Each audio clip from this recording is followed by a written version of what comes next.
Hello everyone. Today we are going to discuss about the problem facing in rural banking. As in the last video we have started your chapter 6, that is rural development, and in that we have covered the topic meaning of rural development and the sources of rural credit, from where the rural people get the loans or finance, and the sources of rural credit is non-institutional and institutional sources. Now the next topic is problem facing in rural banking. अगर rural areas में banking facilities होती है तो वहाँ पर कौन कौन सी problems आपके रूरल एरियाज़ में फेस करने को मिलती हैं in rural banking. First is insufficiency.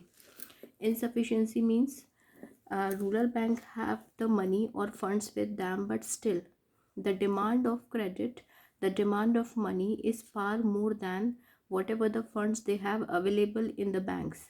मतलब बैंक्स में जितना फंड्स अवेलेबल होता है उससे कहीं ज़्यादा लोगों की डिमांड होती है, और हमारे पास इतना फंड्स नहीं था उस टाइम प्रोवाइड करने के लिए लोगों को कि हम वी कैन प्रोवाइड और we can allocate the funds to each and every person of the rural areas. Next is inadequate coverage of institutional sources. बहुत सारी बैंक्स नहीं थी, मीन्स हम इतना ज़्यादा एरिया कवर नहीं कर पाए थे उस टाइम तक कि हम हर जगह लोगों को रूरल क्रेडिट प्रोवाइड कर सकें, या बैंक्स हर जगह अवेलेबल नहीं थे. राइट कहीं तो मतलब बहुत सारे ऐसे तो बहुत सारी एरियाज़ हैं जहाँ पर बैंक्स की नीड थी, but still we are not able to provide that these banks to all the areas. Next is inadequate amount sanctions. आपके रूरल एरियाज़ में लोगों को बहुत ज़्यादा अमाउंट की ज़रूरत पड़ती थी, but we are because we have a limited amount of funds with us. जो आपके बैंक्स होते थे उनके पास बहुत लिमिटेड अमाउंट होता था, तो हम उनका whatever the amounts they are demanding from us from the rural banks, the banks are not able, the banks are not in the position to provide or to sanction the funds or sanction the loans demanded by the people, right? So they have inadequate amount of sanctions. Next is less attention to poor और marginal farmers. जो आपको loans या credit provide किए जाते थे वो specially poor farmers या marginal farmers के लिए नहीं. Means first priority should be was given to the big tenants, to the big farmers, right. जो पुअर और मार्जिनल फार्मर्स होते थे उन पर लेस अटेंशन पे किया जाता था, बिकॉज वही लगता था कि they are not able to pay, whether they are going to pay our interest और नॉट. तो अगर मान लीजिए एक पुअर पीपल और एक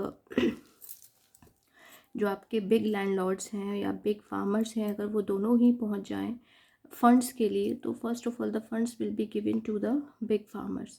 तो ये प्रॉब्लम्स थी रूरल बैंकिंग में उस टाइम पर. Next is growing overdues. I told you that the condition of the people was not so good.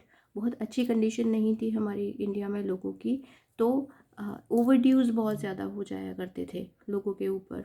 Farmers के ऊपर ओवरड्यूज यानी कि वो पे नहीं कर पाते थे लोन्स, इवन वो इंटरेस्ट तक पे नहीं कर पाते थे. तो इसके कारण जो बैंक्स थी वो भी डेवलप नहीं कर पाई in rural areas, right. The next topic which is very important topic, that is agriculture marketing system.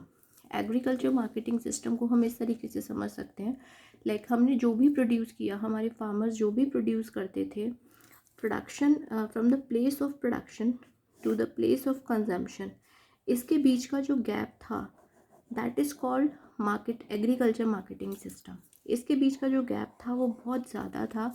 Means हमने प्रोड्यूस तो कर लिया, but we don't have transportation facilities, we don't have storage facilities, we don't have packing facilities, grading facilities, processing facilities. Means number of facilities should not be was not there. हमने produce तो कर लिया, लेकिन अब वो consumption place तक कैसे पहुँचेगा, ठीक है.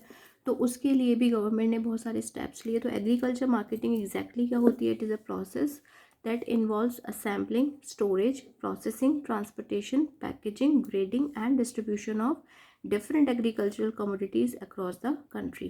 Agriculture marketing का marketing system का मतलब होता है whatever we are producing, whatever the farmers are producing at their place, we have to provide it to the place of consumption, right? And whatever the activities will be taken place between the production to the to providing the goods and services at the consumption place, that all activities are included in agriculture marketing system, right? अब हमारा next topic है, ये जो agriculture marketing system था, इसको improve करने के लिए गवर्नमेंट ने क्या किया। बिकॉज हम प्रोड्यूस तो कर लेते थे, but we don't have the sources to provide it to the final consumption place. तो आपकी जो गवर्नमेंट है उसने इसको इम्प्रूव करने के लिए क्या क्या किया। First one is regulated market. Regulated market का मतलब होता है द प्राइस और what ever the rules and regulations of the market, it will be decided by the government. तो गवर्नमेंट ने क्या किया कि मार्केट के जितने भी रूल्स एंड रेगुलेशंस होंगे, इवन द प्राइस, वो सारे के सारे गवर्नमेंट ही डिसाइड करेगी कौन मार्केट के अंदर आएगा, कौन सेल आउट कर सकता है, कौन नहीं कर सकता है। Everything will be decided by the government.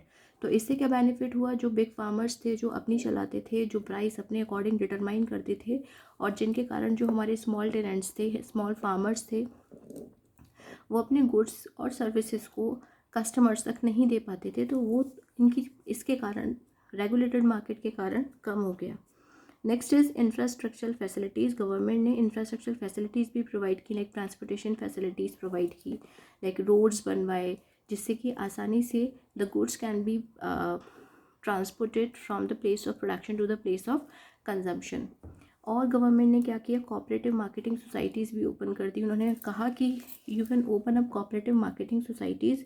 उससे क्या हुआ, आपको पता ही होगा, कोऑपरेटिव मार्केटिंग सोसाइटीज़ का मतलब होता है बहुत सारे जो एग्रीकल्चर फार्मर्स थे वो सारे मिल जाते थे और मिलकर फिर अपने प्रोडक्ट्स की मार्केटिंग करते थे या अपने प्रोडक्ट्स को सेल आउट करते थे।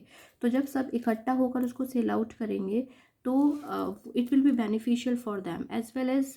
अगर एक पर्सन मार्केट में कोई भी सीड्स या कोई भी एग्रीकल्चर इनपुट्स लेने जाता है तो उसको वही चीज़ बहुत महंगी मिलेगी, लेकिन जब 20 या 10 एग्रीकल्चर फार्मर्स मिल जाते हैं और वो एग्रीकल्चर इनपुट्स लेने जाएंगे मार्केट में, तो उनको इकोनॉमीज़ ऑफ स्केल का फ़ायदा होगा, उनको डिस्काउंट्स मिलेंगे हैवी, जिसके कारण उनको बेनिफिट होगा।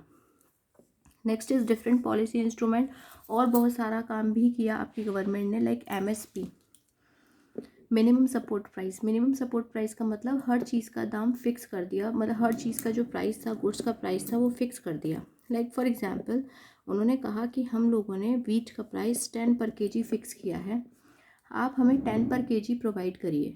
गवर्नमेंट ने फार्मर्स को बोला, you are not suppose to go here and there to sell your product, you can provide that product, you can provide your food grains to us at ₹10। ये हम imaginary number ले रहे हैं, imaginary एक term ले रहे हैं कि 10 रुपये उन्होंने डिसाइड कर लिया, लाइक राइट। तो अब मान लीजिए, but the sellers are free, but the farmers are free to move anywhere in the market. Market में कहीं भी घूमने को जो आपके फार्मर्स थे वो कहीं भी जा सकते थे। अगर उनको 10 रुपये से ज़्यादा कहीं मिल रहा है, लाइक 11 रुपये या 12 रुपये या 13 या 14, उनको ज़्यादा अमाउंट मिल रही है अपने फूड ग्रेन्स की, they can sell out. But अगर उन्हें उससे कम मिल रही है या उतनी ही मिल रही है, तो government is always ready to purchase the goods, purchase the food grains, whatever the production is there by the farmers, वो हमारी जो गवर्नमेंट है उसको लेने को तैयार हो जाती है, but at ₹10, whatever the prices are determined by the government, that is called minimum support price. Next is maintenance of buffer stocks. Buffer stocks होते हैं, लाइक गवर्नमेंट जो होती है वो अपने पास ग्रेन्स, फूड ग्रेन्स इकट्ठा कर कर रखती है, एक्यूमुलेट कर कर रखती है, so that at the time of emergency, at the time of shortage of food, the government can provide it to the people. तो आपकी जो गवर्नमेंट है वो बफर स्टॉक मेंटेन करने के लिए भी छोटे छोटे फार्मर्स से जो फूड ग्रेन्स थे वो परचेज़ करती है, और उस टाइम भी परचेज़ करती थी, जिससे कि क्या होता है कि जो आपके फार्मर्स हैं जिनका सामान मार्केट में नहीं बिक पा रहा है, वो गवर्नमेंट को अपना प्रोडक्ट सेल कर सकते हैं, और जिसकी हेल्प से बफर स्टॉक भी हमेशा मेंटेन रहेगा।